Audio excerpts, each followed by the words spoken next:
Steam power did not last on the American farm indefinitely, and this is one of the first transitional machines away from steam power. This is built by the Russell Company. They were in Massillon, Ohio. This is a 12 and 24 horsepower model, and that's when horsepower changed a little bit. You don't have a boiler on there anymore, so that 12 is what you can produce off of the drawbar. The 24 is still belt horsepower. Here's another transitional power on the American farm. These were incredibly popular. It's a Rumley oil pull. Called an oil pull because of the oil pool splash lubrication system inside of the engine. Note that there's a lot of features that are very similar to the steam-powered traction engines we just saw. You got big flywheels, big driving wheels, a canopy. In a lot of ways, and sometimes on purpose, designers would make these transitional machines look more like a steam engine so people felt more comfortable around them. This is a 1928 machine, part of the Linker family collection, just like the Russell a moment ago. Thanks for bringing it through, guys. Here we have a 1940 Farmall H. This is William Eschbach's out of Marengo, Illinois. He's got a nice little stuffed animal there on the front, pulling behind a Vermeer Model 12 series trencher. So this would be used, you drag this through the field, dig your trenches out, to then lay in your tile to help with draining the field.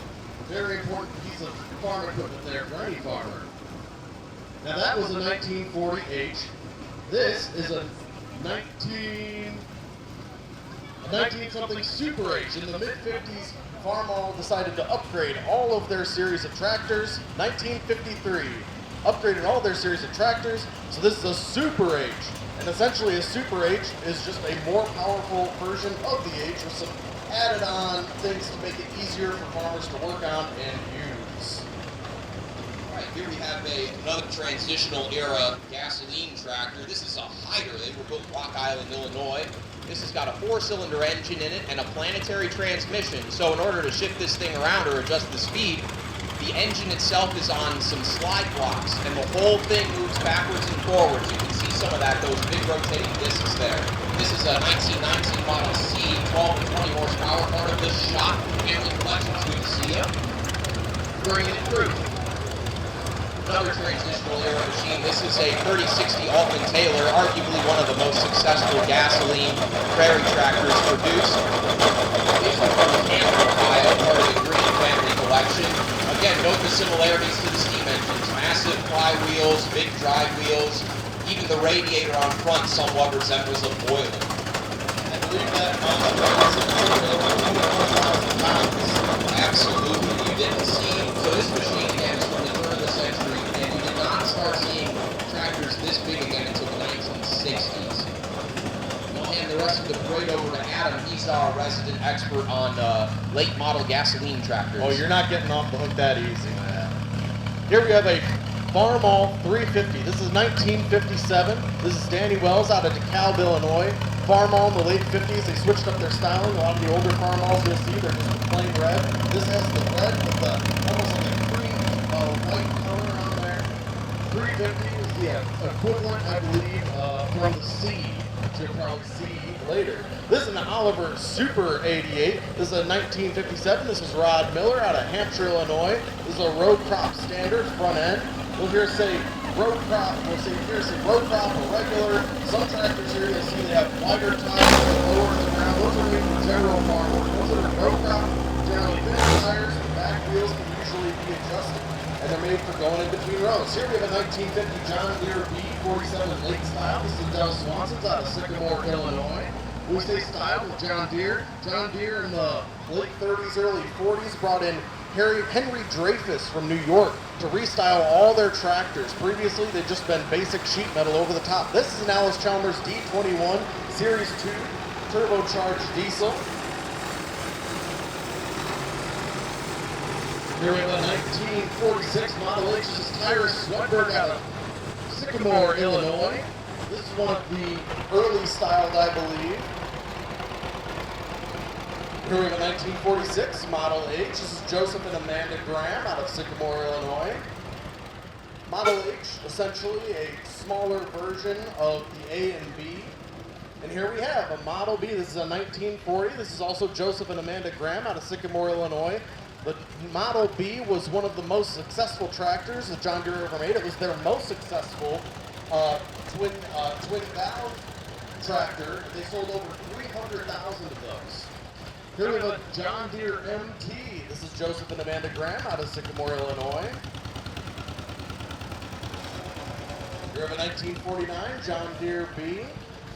This is also Joseph and Amanda Graham out of Sycamore, Illinois. Thank you guys for bringing the collection out. Excellent pieces here. Here we have a John Deere 70. This is a 1956. This is Jim Bodie and Jason Erickson out of Sycamore, Illinois. The 70, John Deere, you'll see there's a lot of tractors come through. They have letters, they have numbers.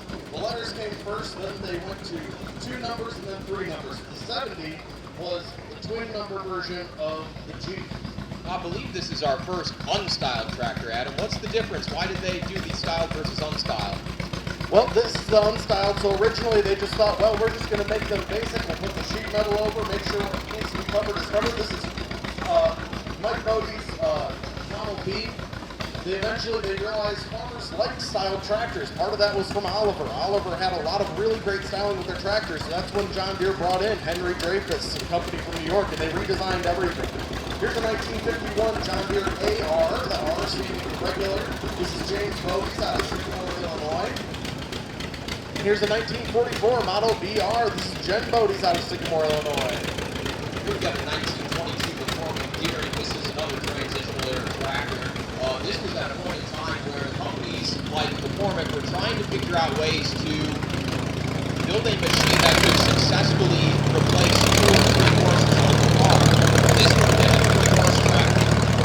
This was also the first original design tractor from McCormick Deere. Previously, they kept producing their own separate tractors for their own separate dealerships. Here's a 1946 John Deere B. This is Steve Thoreau's out of Garden Prairie, Illinois. And here we have a very early KC. This is a 1936 Dustin Lister out of Sycamore, Illinois. You'll notice this has the battleship gray paint. They didn't bring in that red paint until probably about the later 30s, early 40s. Here we have another KC. This is a 1936. This is Dan Flick out of Sycamore, Illinois, with a custom-made cab on that. Here we have an Oliver Row Crop 70. This is Kenneth Jones out of Genoa, Illinois. It's got the row crop wide front end. Again, that's to make sure they get in between all their crop rows easily, not damage anything. And also, if you see the back axles there, you see the little lines in there. That's so that they can widen and narrow up the back wheels that they needed to adjust for whatever size they were doing. Here we have a 1953 Oliver 66. This is Greg Dedina's out of Hampshire, Illinois.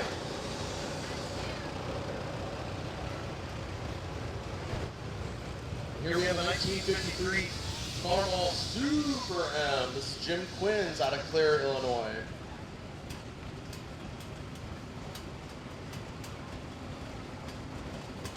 Here we have a very good piece. This is a 1936 Alice Chalmers WC. This is Reese Baker's out of Sun Prairie, Wisconsin.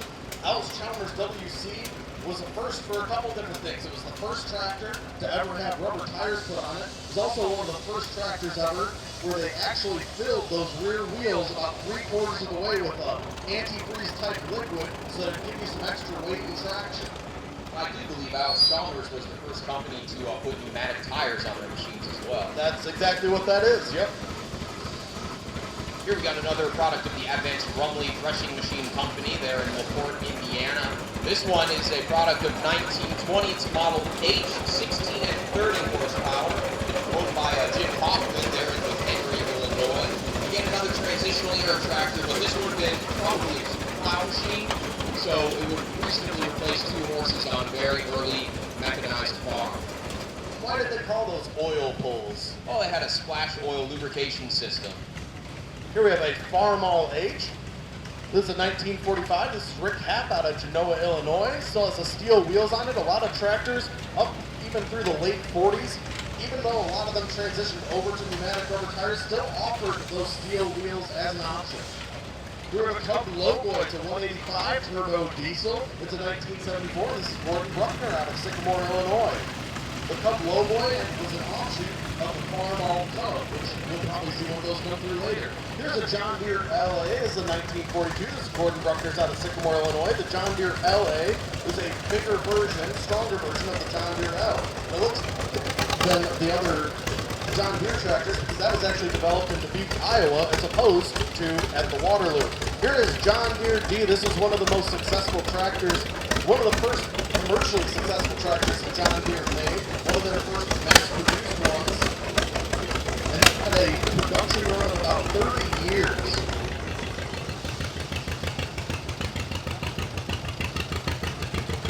I believe this is a John Deere C or CP. This is a VR, okay, one-style VR. Here we have a Farmall M. This is a 1945. This is Mary Rangel from Kingston, Illinois. Here we have a Case VAC. This is a 1947. This is Jason Mates out of Marengo, Illinois. We have a 1929 Case C owned by Julie Mates. Again, in the Battleship Gray, this is prior to Case coming up with that excellent red color. KC was also one of the first tractors that Case made after getting away from steam. Here we have a Worthington Golf Chief, 1941. This is Wayne Butts out of Maple Park, Illinois. Looks like a doodlebug of some sort. Here we have a Minneapolis Moline ZAU. This is a 1949. This is Mark Rivera. Minneapolis Moline Z was the first Minneapolis Moline tractor with the Vision Line design, meaning that it had that prairie gold color on it and usually had a designed front grille as well. Here we have a 1943 Farmall H. This is Rob Rhines from Hampshire, Illinois. Longtime local club member.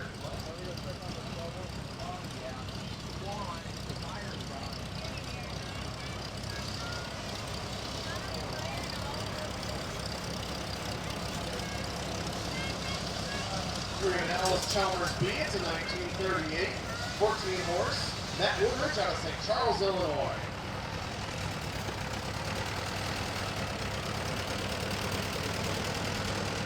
Here we have a Massey Harris 30.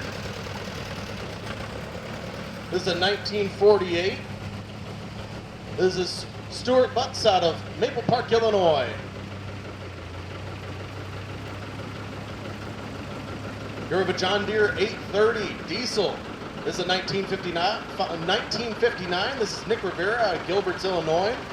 As I was saying before, John Deere, they had letters and then they had double numbers and triple numbers. So this 830 was basically the descendant of the 80, which was a descendant of the R. And the R was a replacement for the D.